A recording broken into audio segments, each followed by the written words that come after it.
I didn't really have expectations. I kind of blew it off for a long time. Took about a month and a half for him to get in front of me because I've heard the pitch over and over again. We got the next best thing with the newest thing. We're going to get in front of your customers. We're going to make appointments for you. And I didn't know what to expect. The price was right, so I decided to go for it and give it a shot. So we didn't know what we were doing. We ended up throwing a 1,000-piece campaign that went out at 4 o'clock in the afternoon, and we basically ran out of people to answer phones. I was blown away by the first set of phone calls we got, and I had no idea what to do with them. We literally lost count, and we panicked.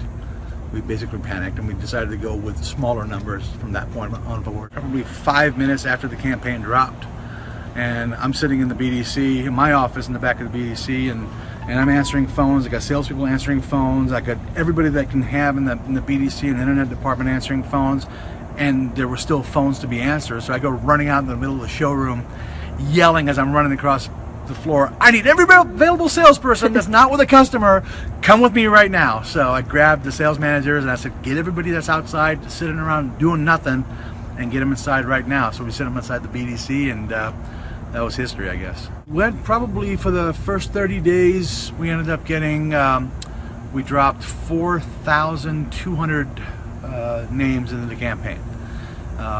We ended up closing about, I want to say 92 sales, if I'm not mistaken. So we did 92 sales off of those 4,000, and it cost us nothing. I mean, it was so minuscule. The cost per sale was absolutely the lowest I've ever paid anybody for a cost of sale.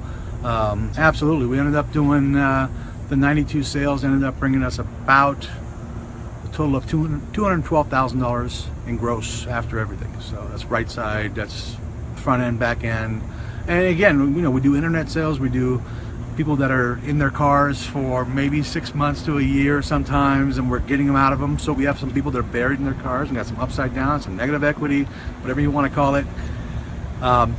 And even with that, we ended up breaking $2,000 a copy. So we're very happy. The only thing I can really compare this to is like having a tent sale. There's nothing else like it in the traditional marketing and advertising sense in a car dealership.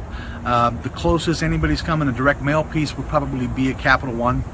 Capital One sends out to their customers, pre-approves them for a certain amount. They're taking on the loans, so ends up being a pretty good closing ratio, but it's still a drop in the bucket compared to. We had a lot of pushback in the beginning because nobody knew what to expect. Everybody was saying, okay, you're going to spend this much for what? For what? They're going to make the phones ring? They're going to send that?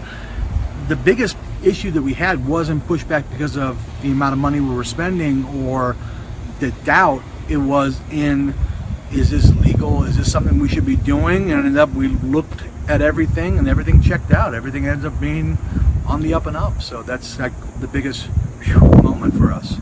Going forward, if I had my say, if it was up to me, if I was king of the world, that's all we'd do.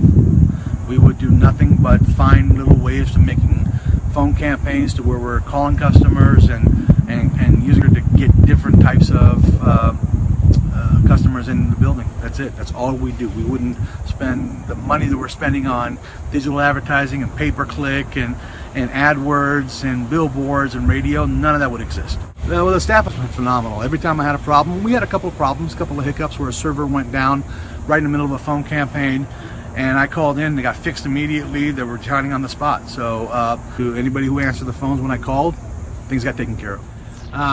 I didn't know what to expect when I signed on. I've heard a lot of pitches in my lifetime, and I was expecting the best, but we ended up getting it. It was great, and we didn't know what we were going to see.